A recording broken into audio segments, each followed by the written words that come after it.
Réunion du groupe consultatif sur le financement du plan national du développement. Le président Alassane Ouattara, le premier ministre Kablan Duncan et plusieurs ministres depuis hier à Paris. La rencontre s'ouvre demain. Aujourd'hui, 3 décembre, à l'instar du monde entier, la Côte d'Ivoire célèbre la Journée internationale des personnes handicapées qui vise à renforcer le bien-être des handicapés. Dans ce journal, le message du gouvernement à la faveur de cette journée.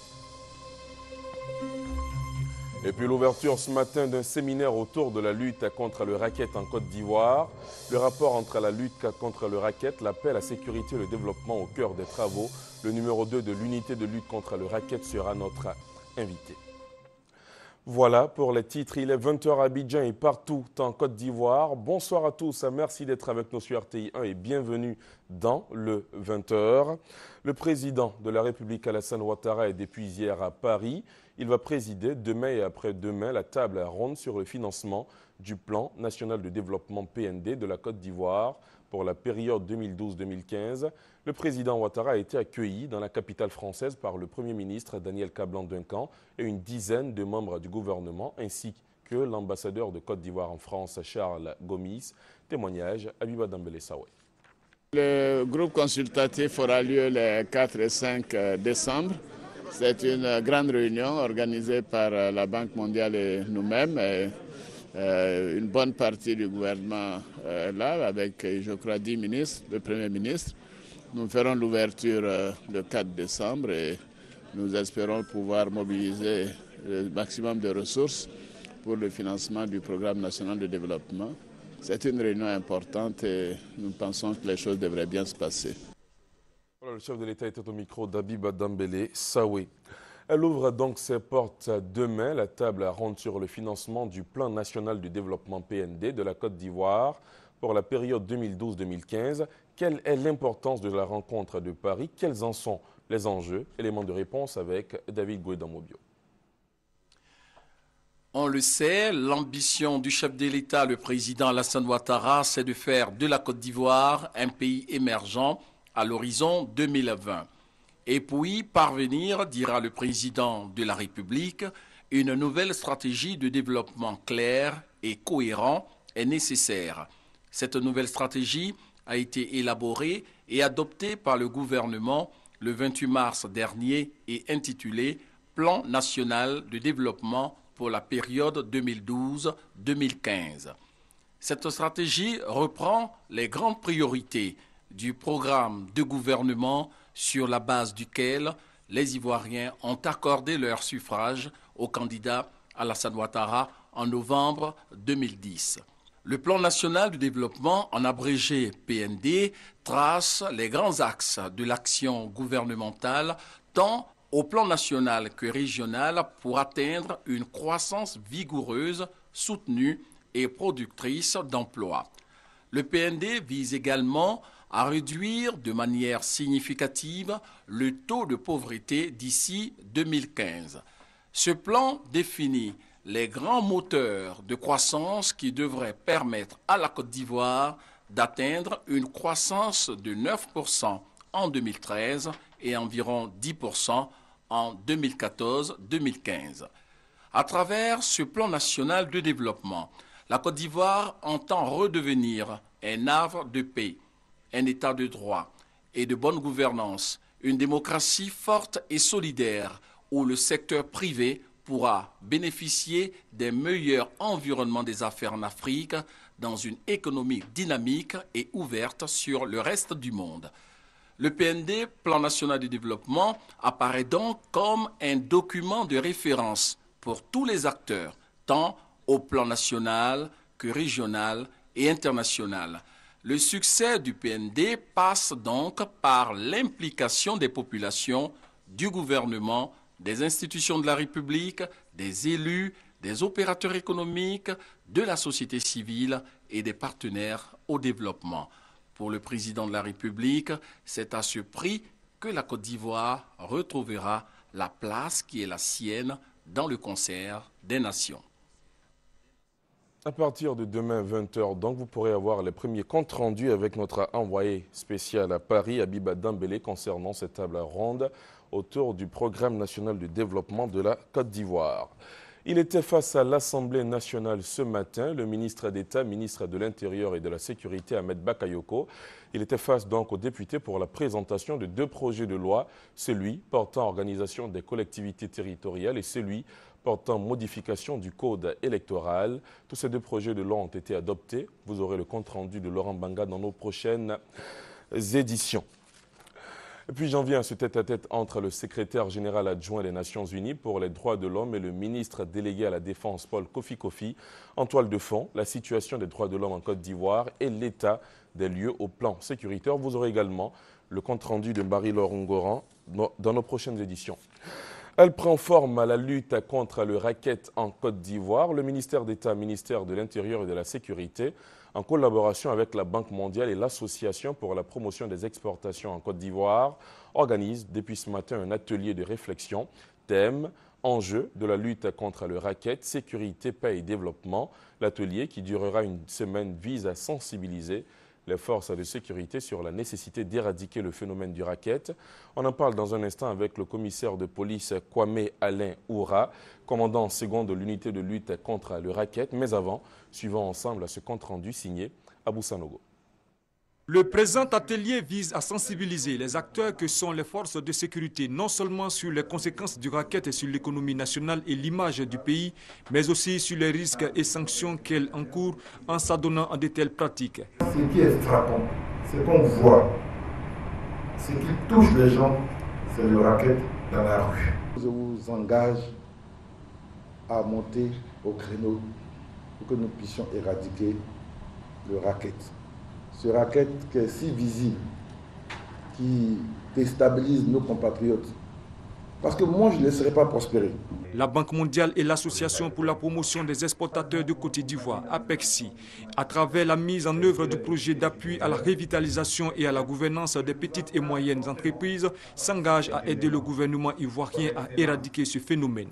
Phénomène perceptible au niveau des forces de sécurité et qui se caractérise par les tracasseries routières. La Banque mondiale a mis à disposition donc, de l'État de la Côte d'Ivoire un projet, donc un financement dans lequel il y a une composante d'appui à toutes ces initiatives de lutte contre les rackets pour mettre en œuvre donc, des campagnes de sensibilisation, campagnes de renforcement des capacités, ainsi que des moyens donc, pour faciliter la communication et éradiquer ce phénomène. Le phénomène du racket constitue une entrave grave aux activités socio-économiques indispensables à la relance de l'économie nationale. Ses conséquences se chiffrent à plusieurs centaines de milliards de francs CFA par an, selon une étude menée par la Banque mondiale en 2010. Comme annoncé, pour parler de ce sujet, je reçois pour vous chez vous le commissaire de police Oura Kwame Alain. Il est commandant second de l'unité de lutte contre le racket ULCR. Bonsoir commissaire. Bonsoir M. Ali Diarasouba. Quels sont les objectifs de ce séminaire qui s'est ouvert ce matin à Abidjan? Ok. Merci M. Issa Diarasouba. Les objectifs de ce séminaire, Ali Diarasouba, les objectifs de ce séminaire sont la sensibilisation de la haute hiérarchie dans la lutte contre le racket. À l'issue du séminaire, la haute hiérarchie sera sensibilisée et un organe de suivi et évaluation sera mis en place pour conduire le projet dans l'amélioration du climat des affaires en Côte d'Ivoire. Qui prend part à ce séminaire? Est-ce seulement les policiers ou tous les corps de l'armée ivoirienne? Il s'agit de tous les corps de l'armée ivoirienne. Mais pour ce premier jour, à l'ouverture, il a s'agit de toucher tous les ministères de l'État de Côte d'Ivoire. Et donc, étaient invités tous les cabinets ministériels de l'État de Côte d'Ivoire. Alors, sur le terrain, pratiquement, comment se passe cette lutte contre le racket dont on parle tant? Sur le terrain, nous avons 3 axes principaux. Le premier, c'est la sensibilisation. Le second, c'est le suivi des décisions administratives. Par exemple, faire respecter les 33 barrages sur l'étendue du territoire. Et le troisième axe consiste à rassembler des preuves et conduire les mises en cause devant les parquets ou les inspections de répression et des sanctions disciplinaires.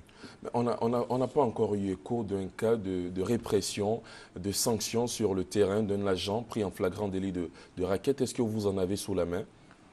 Effectivement, nous en avons sur la main, mais étant policiers, nous avons les droits de réserve.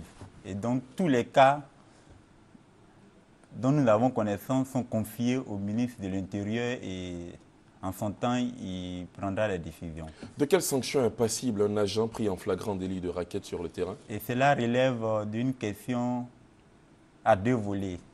Il y a un aspect disciplinaire qui est jugé par l'inspection et un aspect pénal dont peut connaître le tribunal militaire. On aura l'occasion de poursuivre cet entretien avec vous. Je m'en vais dire que le commissaire du gouvernement près le tribunal militaire, lui aussi s'engage dans la lutte contre le racket.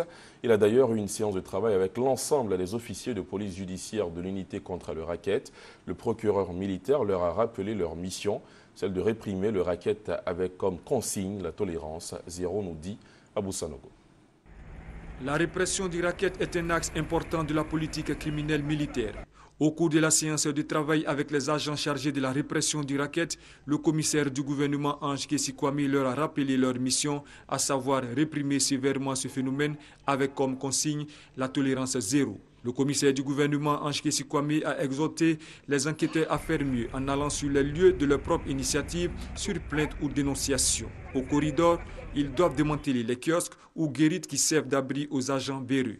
Le procureur militaire a également indiqué qu'à compter du 18 décembre prochain, s'ouvrira le procès des 24 policiers, gendarmes et forces républicaines de Côte d'Ivoire déjà inculpés pour racket. D'autres suivront, a-t-il ajouté, car le tribunal militaire d'Abidjan ne relâchera pas la lutte contre le phénomène du racket qui porte atteinte à l'honneur et à la dignité du militaire.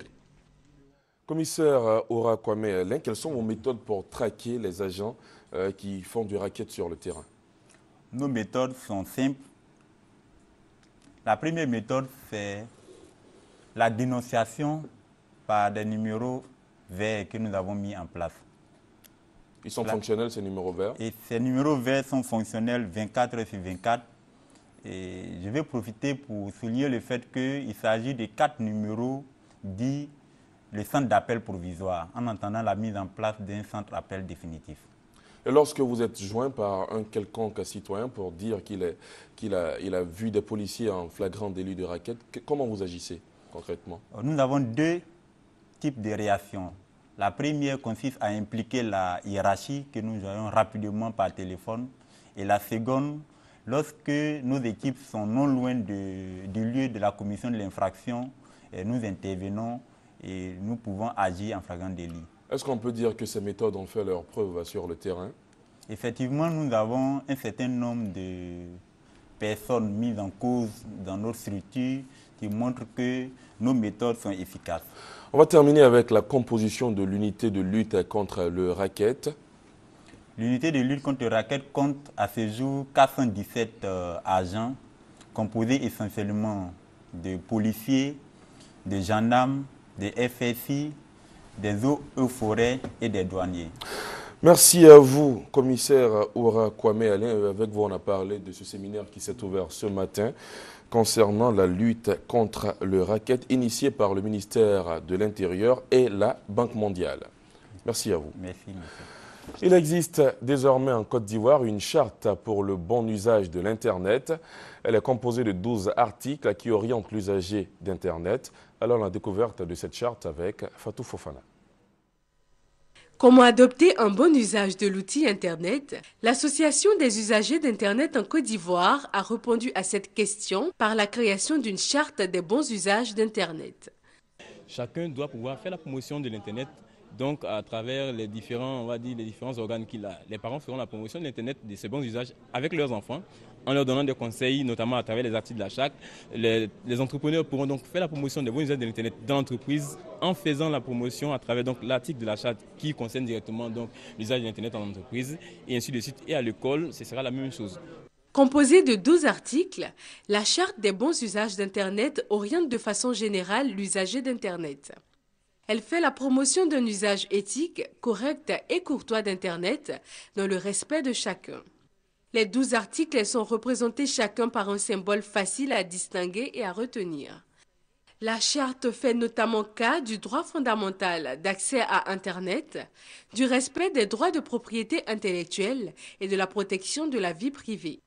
Cette première charte des bons usages d'Internet en Côte d'Ivoire a déjà été adoptée par des structures de régulation et des moteurs de recherche, comme l'Agence des télécommunications de Côte d'Ivoire, l'Initiative pour la gouvernance de l'Internet en Côte d'Ivoire, Epistrophe et Google. Elle est disponible sur les www.charte-internet.ci.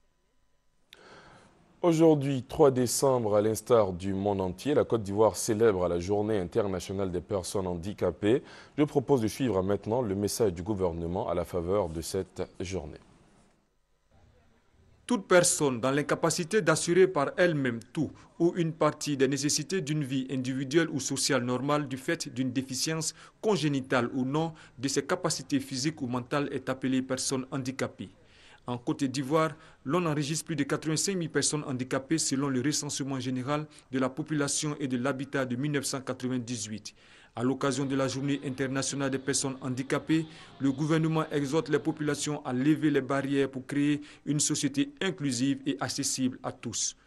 Je voudrais inviter chaque Ivoirien, toutes les communautés installées dans notre pays, tous les amis et partenaires de la Côte d'Ivoire, à revoir le regard que nous portons sur les personnes handicapées, à soigner l'image, la conception que nous avons de ses frères, de ses sœurs, de ses pères, de ses mères, car dans ce groupe que nous méprisons trop souvent se trouvent également des personnes de notre entourage, c'est-à-dire des membres de notre famille, des amis, des voisins.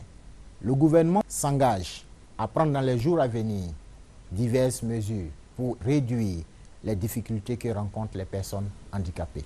Car, ajoute le ministre, tous les êtres naissent libres et égaux en dignité et en droit, selon la Déclaration universelle des droits de l'homme et du citoyen. Vous l'aurez compris, l'objectif de cette journée internationale des personnes handicapées est de sensibiliser davantage la population et améliorer la situation des personnes handicapées et leur permettre de bénéficier des mêmes chances que les personnes valides. À quand remonte l'instauration de cette journée, son historique avec Alexis Ouedraogo. 1 600 000 personnes vivent avec un handicap en Côte d'Ivoire. Ce chiffre est du recensement général de la population RGPH 98. La communauté internationale ne les oublie pas. Elle a instauré depuis ces 10 dernières années une journée internationale des personnes handicapées, une célébration qui s'appuie sur la résolution 47.3 des Nations Unies. Objectif, impliquer le plus grand nombre à la réflexion sur des mesures incitatives et innovantes pour une meilleure application des normes et règles internationales, organiser des rencontres, discussions publiques et des campagnes d'information mettant en avant leurs problèmes, les tendances et les moyens par lesquels eux et leurs familles pourraient mener une vie autonome. Cette journée célèbre aussi le rôle joué par les personnes handicapées dans les sociétés où elles vivent. Elle permet aussi de susciter des actions en vue de faire progresser leur participation à la vie sociale et au développement de leur pays. En Côte d'Ivoire, la loi en son article 6 contient des dispositions en faveur des personnes handicapées. Elle entend leur permettre de bénéficier des mêmes chances que les personnes valides. Flashback sur la journée mondiale du sida célébrée il y a 48 heures. Avec Thérèse Tapé-Yoboy, on revient sur la célébration de la journée dans le district sanitaire de Sassandra. Cette étape a connu un succès et s'est déroulée avec l'appui de l'organisme français STR et l'ONG Médecins du Monde. Mobilisation particulière contre le sida à Sassandra à l'occasion de la 25e journée mondiale de lutte contre la pandémie du siècle.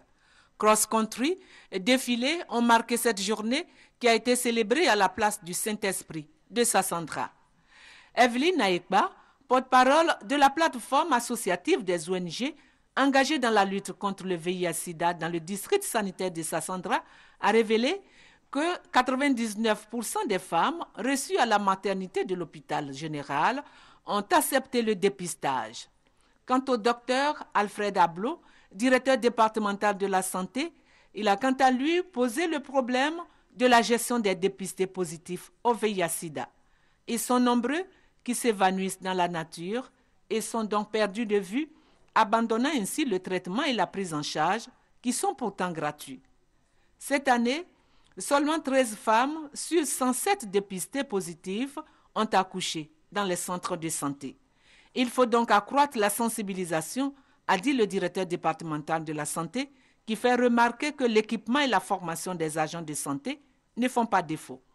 En effet, grâce à la coopération avec le CHR de la ville d'Annecy en France, les 21 centres de santé du district sanitaire de Sassandra sont entièrement équipés pour le dépistage et le traitement gratuit.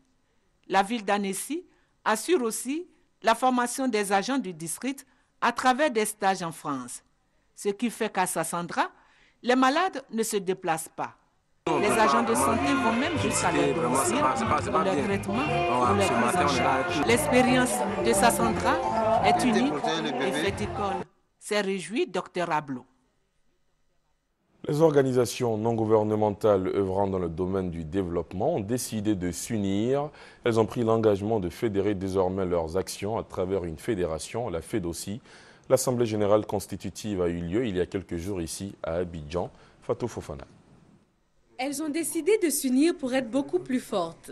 Les ONG exerçant en Côte d'Ivoire dans les domaines du développement, de la santé, de l'environnement, de l'éducation, de l'emploi, de l'agriculture et de la cohésion sociale ont décidé de se retrouver au sein d'une fédération, la FEDOSI, Fédération des ONG de développement de Côte d'Ivoire. L'Assemblée générale constitutive, doublée de l'investiture du président de la fédération il y a quelques jours à Abidjan Plateau. Koné Satigui a été choisi pour être le premier président de la FEDOSI. La Fédération des ONG de développement de Côte d'Ivoire voudrait ici s'adresser à nos gouvernants en leur demandant humblement d'impliquer davantage les ONG et les associations dans les prises de décision ou à tout le moins à les écouter, parce qu'en réalité, les ONG qui sont les aspirations profondes des populations connaissent les besoins effectifs des villages, des villes et communes de Côte d'Ivoire en matière d'infrastructures et de besoins réels de développement. Selon Dosso Tiekoura, président du comité d'organisation de cette double cérémonie, la FEDOSI est née pour aller à la recherche des fonds en vue du financement des activités des ONG. Chose que confirme le président Koné Satigui, qui a précisé que plus de 40 coordinations régionales de la fédération seront installées à travers tout le pays, dont 6 à Abidjan, pour maîtriser la question du développement. Un dossier dans cette édition, il concerne le barrage de Sangari que le président de la République a décidé de réhabiliter afin de régler le problème de manque d'électricité dans la région. Le village qui abrite le barrage devrait en tirer un énorme bénéfice. Le point avec Eugène Atoubé. Les populations de la région de Bondoukou étaient convaincues de trouver avec l'arrivée sur leur terre du président Alassane Ouattara la réponse à leurs préoccupations et besoins. Elles ne se sont pas trompées. Entre autres solutions apportées par le président de la République, celle concernant la longue attente du village de Sangori. Le raccordement de la ville au barrage de Sangori qui permettra de régler définitivement le problème d'eau ici. Sangori, un petit village situé à une dizaine de kilomètres de Bondoukou. C'est là-bas qu'a été construit en 1971 le barrage que le président de la République a promis de réhabiliter. Un vaste plan d'eau qui s'étend sur 1 kilomètre. Aujourd'hui, prisonnier des herbes et plantes aquatiques qui l'ont recouvert jusqu'aux 2 tiers. Encore amer, non que la nouvelle de la réhabilitation du barrage ne les comble pas de joie, les anciens de Sangori, à leur tête la notabilité, rappellent que le village n'a jamais obtenu de dédommagement après destruction des champs des riverains. Mais le barrage, on devait payer quelque chose dedans pour donner le village, mais rien, il n'y a pas l'intérêt du village. Les populations de Sangori s'étaient contentées des bénéfices que seul leur courage pouvait apporter. Le barrage était un atout. Les jeunes et les femmes se sont adonnés à des activités agricoles de substitution, la pêche, la culture du riz, les maraîchers et la pisciculture grâce au barrage. Mais aujourd'hui, les choses ont changé avec l'abandon du barrage, faute d'entretien et l'absence d'assistance à la coopérative Wabo de Songori en intrants et équipements modernes de production. Les barrages commencent à... Il y a des trous, les canaux, tout ça là sont gâtés. Et puis, les bords des choses, de la rivière, du barrage, il y avait des cailloux qu'on a mis, les choses, les fantassins qu'on a fait, tout ça là, c'est gâté. Quand on travaille, il n'y a pas de machine. Actuellement, il n'y a pas d'entrant. Parce que quand on donne engrais, c'est ça, les paysans peuvent développer. Il n'y a pas d'engrais, il n'y a pas de machine. Songori est reconnu comme le grenier de la région du Gontougo. Et ceux qui hier portaient la coopérative Wabo à tour de bras rappellent à l'envi cette belle époque marquée par des distinctions honorifiques. Aujourd'hui, la mutuelle de ce village œuvre pour que le barrage de Songori, réhabilité, soit le nouvel espoir des populations. Nous demandons à l'État et au président de la République le financement des projets pour les jeunes. Nous avons déjà des jeunes qui sont disponibles pour la pisciculture, la riziculture, les maraîchers. Et pour réaliser tous ces rêves-là, il faut les aider en matière de mécanisation. Parce qu'aujourd'hui, nous ne pouvons pas travailler avec les dabas, les machettes. Il nous faudra quand même des tracteurs. À Songori, on est convaincu que le progrès des populations est pour un futur très proche. Pour des populations qui se disent flouées par l'exploitation de leur manganèse, le véritable salut du village se trouve dans la réhabilitation du barrage et ce qu'elles vont exiger de l'exploitation du site aurifère de Songori. Rendons-nous maintenant dans la commune de Koumassi, où c'est la fin de la discorde entre la jeunesse RHDP et LMP de la commune. Elles ont décidé de conjuguer désormais leurs efforts pour participer au processus de réconciliation nationale. Herman Niamien, Mamadou Kwasi. Koumassi Sikoji. Ici, lors de la crise post-électorale, des jeunes issus de l'ex-majorité présidentielle et ceux du Rassemblement des Oufouettistes pour la démocratie et la paix se sont affrontés, occasionnant des morts. Aujourd'hui, ces jeunes ont décidé de mettre fin à la division et d'enterrer définitivement la rage de guerre. D'où la cérémonie de repentance et de pardon. Bourreau d'hier, ces deux jeunes de l'ex-majorité présidentielle revenus fraîchement d'exil reconnaissent leur erreur et demandent pardon à leurs victimes. On a fait quelque chose qui n'a pas marché, le pouvoir nous tend la main, il faut rentrer. Aujourd'hui, qu'est-ce que je dis? Je suis venu contribuer à cette cérémonie de réconciliation de paix pour dire à nos parents, pour leur demander pardon. Pardon de nous accepter, pardon pour tout ce qui s'est passé, et en même temps dire à mes amis qui sont encore de l'autre côté, qui sont encore dans le flou, pour dire que ce n'est pas une trahison, mais demander pardon pour que nos amis de l'extérieur puissent rentrer, venir voir leurs parents, parce que vivre en exil, c'est pas facile. Les victimes, quant à elles, se disent prêtes à faire table rase du passé pour s'engager résolument dans le processus de réconciliation nationale. Les enfants, ils ne connaissent pas ce qu'il faut. On a demandé pardon, j'ai accepté. C'est pourquoi je suis dans le soleil. Le parrain de la cérémonie, le ministre Issé Ibrahim Bakongo, félicite les initiateurs pour cet engagement en faveur de la paix.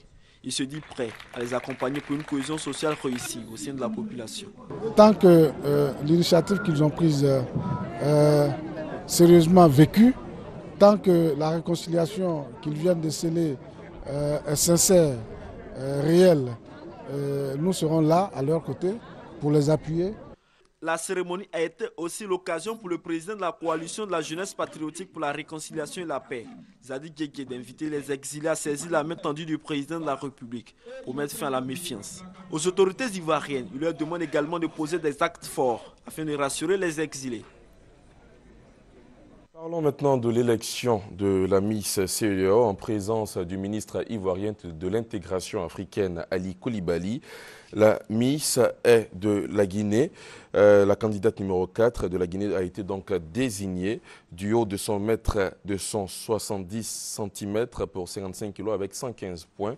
Miss CEDEAO 2012 par Madame Diakité Geneviève, présidente du jury. Voilà, comme vous pouvez le voir sur ces images, c'est cette jeune dame de la Guinée qui a été désignée Miss CEDEAO 2012. Voilà C'est la fin de cette édition. Merci à vous de l'avoir suivi. On se retrouve demain à 20h. Dans un instant, Lundi Sport avec Cathy Touré. Bonsoir.